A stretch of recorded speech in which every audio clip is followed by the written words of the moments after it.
Hello, welcome to Small and Medium-Sized Enterprise Perspectives, a regular program that seeks to inform and celebrate the owners, executives, and employees of small and medium-sized enterprises. We do this by interviewing leaders in these organizations on their perspectives on topics of the day. And of course, the first part of the series is about the topic of the day, COVID-19 and the pandemic. I'm Drew Harris, Professor of Management at Central Connecticut State University. I'm joined with my co-host, Associate Dean Kostov Misra, and today we have as our special guest, James Smith, the President of Universal Connectivity. James, thank you for joining us. I'm happy to be here. Honored to join you.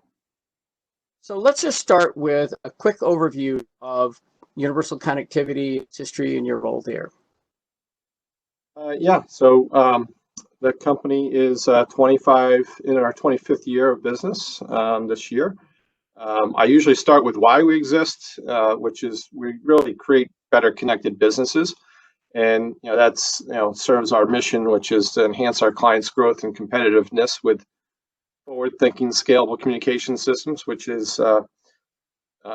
makes us an essential business because we're a telephone company. And so we do that with our 4 core values, which is human touch. We're real people who respond to the immediacy of your needs, thoroughness and pragmatic creativity, and we're happy. We're real people and we love what we do.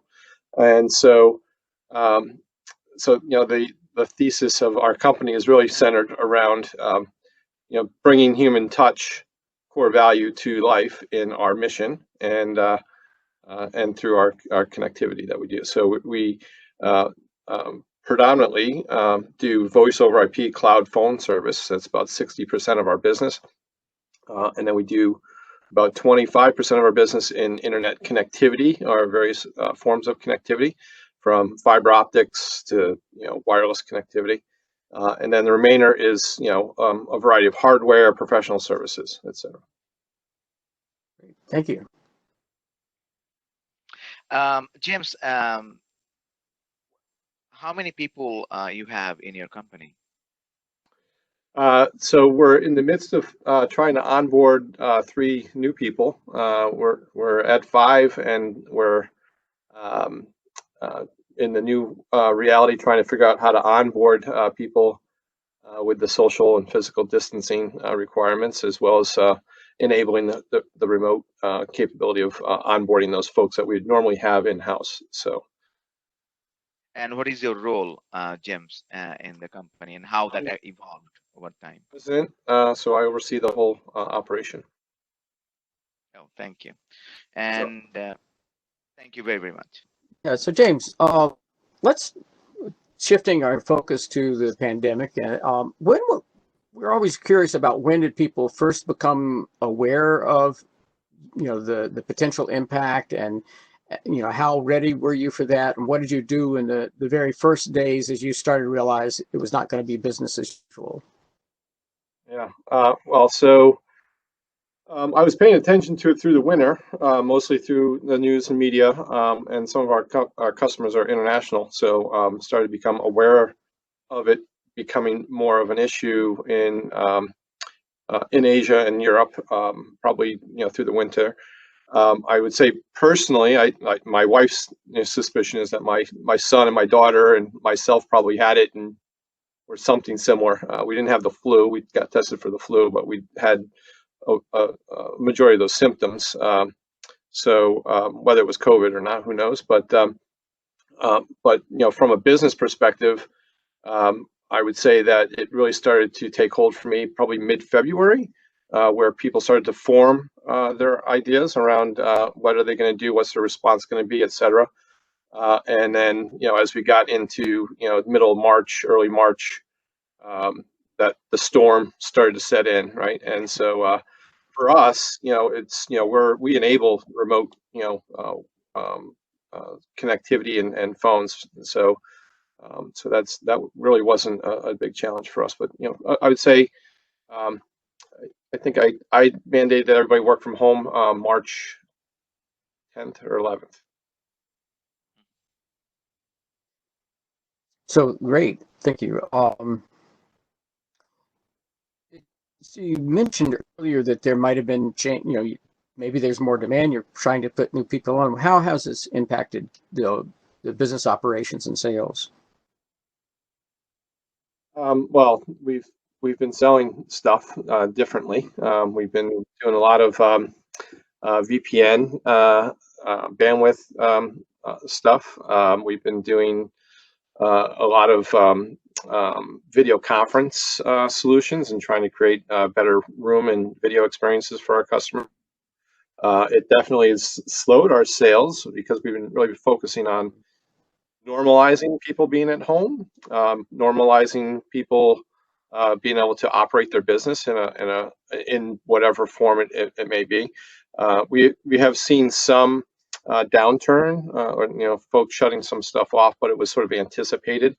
I suspect that will all be replaced as things start to open back up in May and June. So I'm not overly concerned at the moment about a huge economic loss. Most of our customers are quite able to work from home. Were there things about your operation that, in retrospect, said, "Oh, we were actually well prepared for this," or "We weren't well prepared"? And what were those things? Yeah, I mean, so from the ability to have a system that enables you to work from anywhere at any time, we were very well prepared. That's what the business has really been centered on growth on for the last 15 years. So really after 9/11, which pushed this whole voice over IP and cloud phone services to what is modern day adoption of it. That really set us up to be able to enable us to work from anywhere and at any time. The things that we didn't expect were the surge of the storm of people moving home in a very short period of time, which for about 3 weeks straight caused our support and case volumes to jump about 70%. And largely due to the fact that even though a lot of people they're accustomed to using a physical desk phone, they have the capability of adding phone service, the mobile and laptop and tablet application to share that phone experience. A lot of them hadn't really done it because they didn't really need to do it, and so that was the surprise, was how many people in a very short period of time adopted our mobile and desktop application, which triggered software downloads and password resets and a wide variety of support things that in a very short period of time. So what we were able to do was we use a software application called Loom, which we create video. It's very easy to create videos on your phone, on desktop, and we use it a lot for our internal processes and procedures to document them, and then we post them up to our intranet. And then we started using them to get one-to-many sort of support cases resolved. And I personally made a few. There's the whole team has made a bunch, and those kind of things were the innovations or surprises that came out of it. And it sort of exposed some of the things where we need to train people better and make things more accessible for our clients. So we've made a resource page on our website with our application downloads and training videos, and we're actually enhancing the training videos for our clients as well. Thank you for sharing that. So would you say that making them technologically up to date, it was the biggest challenge during this time when you are aware about the pandemic? What do you think? I think from our perspective, our biggest challenge really was trying to get people to a normal level, right, and to be able to not have them be frustrated with missing calls and being able to conduct business and normalizing things for them. So probably about 20% of our our customer base is in manufacturing. A lot of those folks are physically going to offices.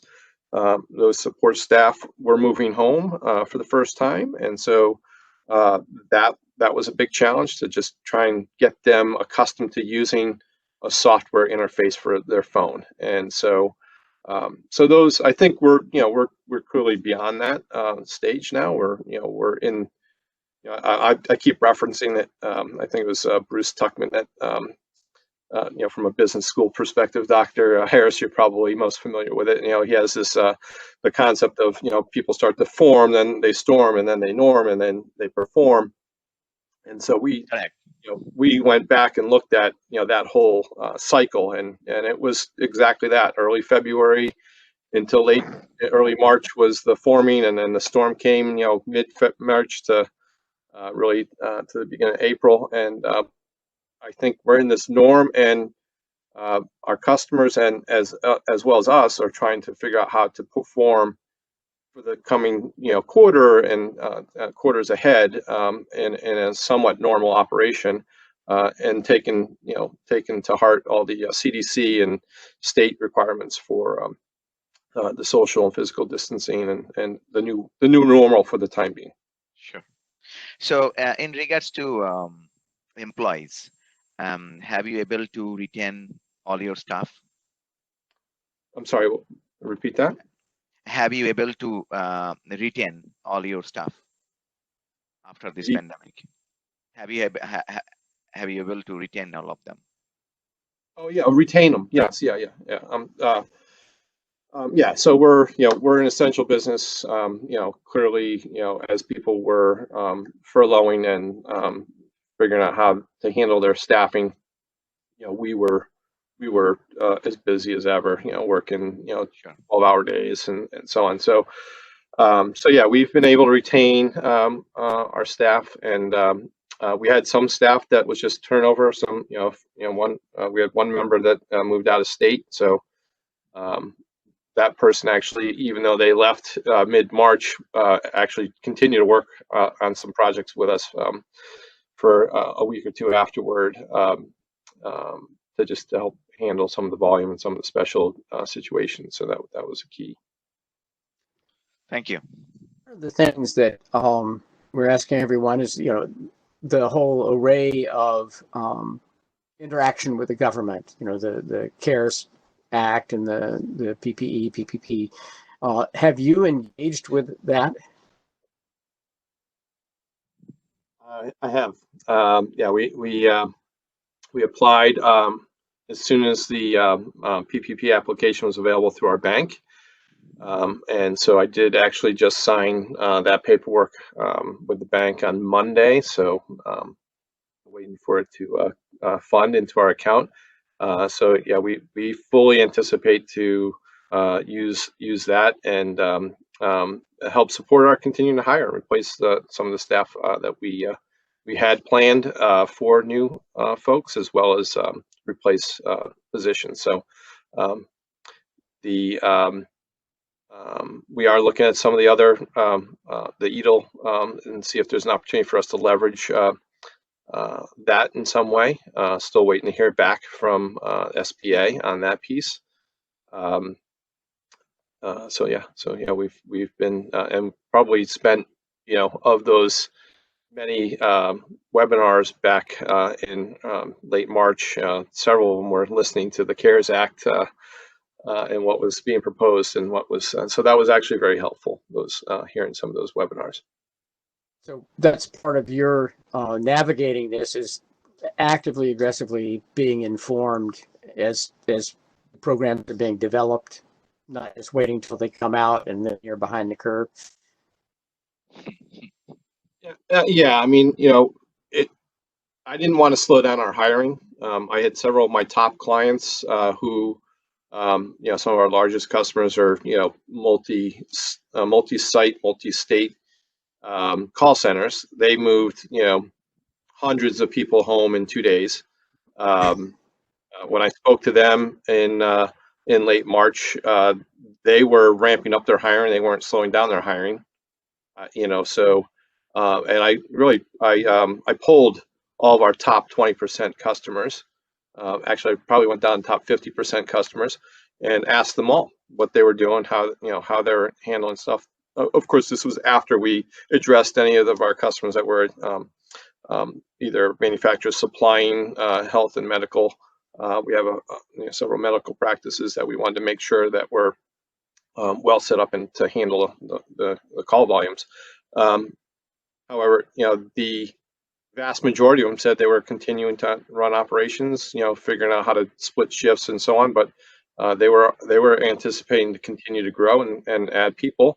And if that's my basis for looking at how I'm going to support my customers, I didn't want to slow down our interviewing and hiring and onboarding. So we've been interviewing, we've been doing a lot of video interviews, continuing to try and vet candidates. And so we actually this week and early next week will be making some offers and probably the following week onboarding a couple new people. And it is largely hedged by the fact that I feel a little bit more comfortable about my customers feeling comfortable about continuing to grow, and B, having the access to the PPP to help us retain and continue to grow. Great, thanks.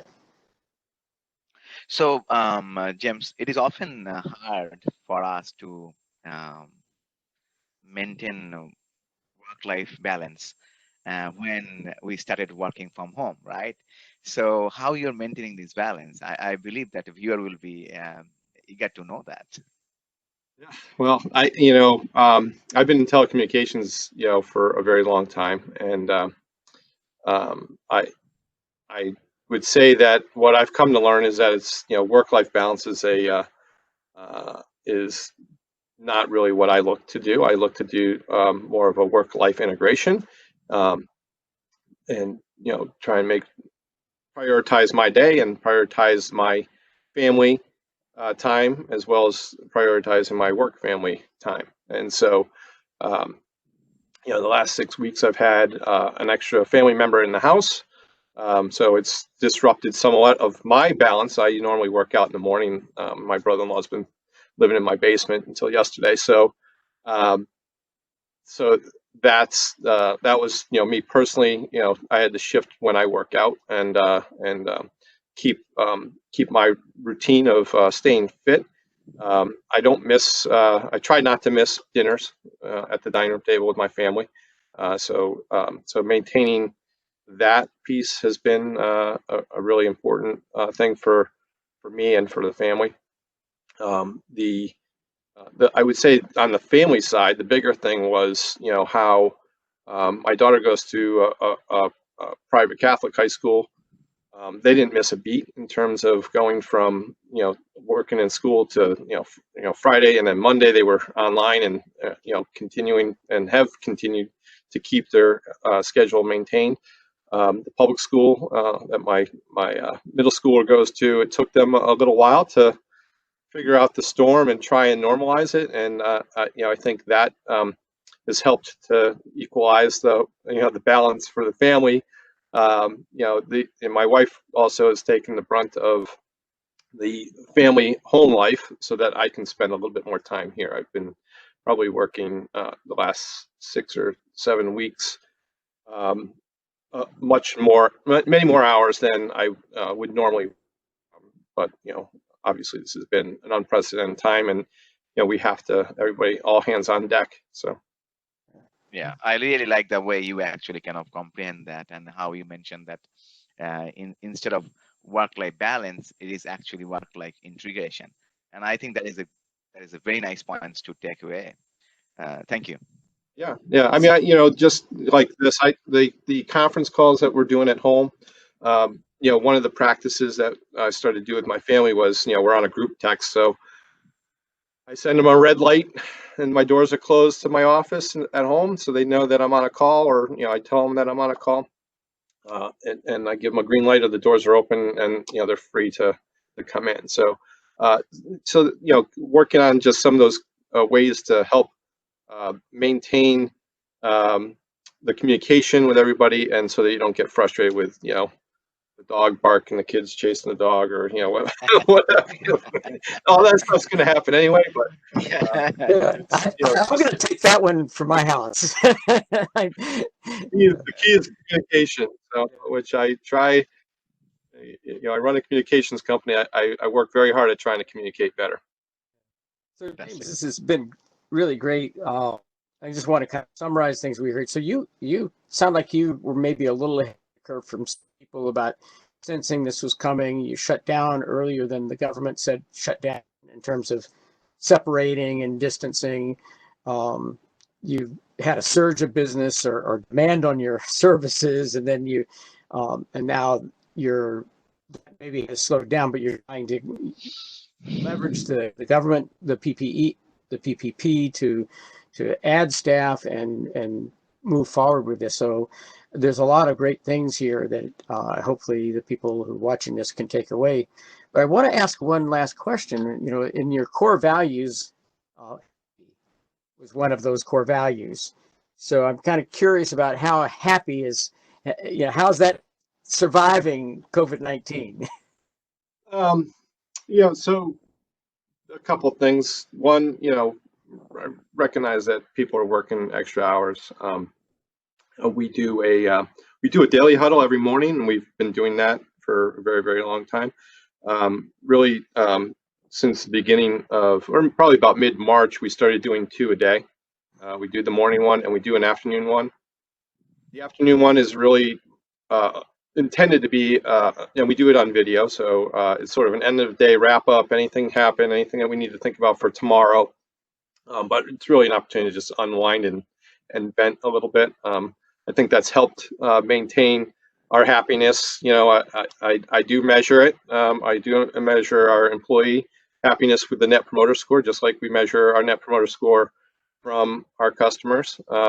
And so, it's hard, right? Everybody's had to step up and work a little extra, and it's been, frustrating. And, if you're on the front lines of people who are frustrated, thousands of people are frustrated moving home. You need to unwind a little bit. So we've done some stuff like that. We've talked about, the shows that we're going to binge watch over the weekend, et cetera. So it's a tough one. The human touch one, I would say, is the harder one, because our thesis of how we are going to differentiate and grow our business is really centered around real people responding to the immediacy of your needs, but it's also about a real person that you're going to interact with, and a real person is going to come out on site or talk to you. So how that's going to impact our thesis of how we continue to scale up is probably equally as important as the happiness piece. Thank you so much. We really appreciate your being with us today. I'm happy to be here with you, and stay safe. And again, I'm honored to have been a part of this program. So this is towards the end of our program, and if you are listening, James, and if you have any question for James, his email address is on the left-hand side of the slide. And if you have any question for us, our email address on the right-hand side of the screen. So feel free to reach with us, connect with us, and share this video with your friends who might be looking for some advice, and feel free to connect with us. Thank you very, very much for watching us. And once again, we are together in this. We'll get through this. School of Business, CCSU.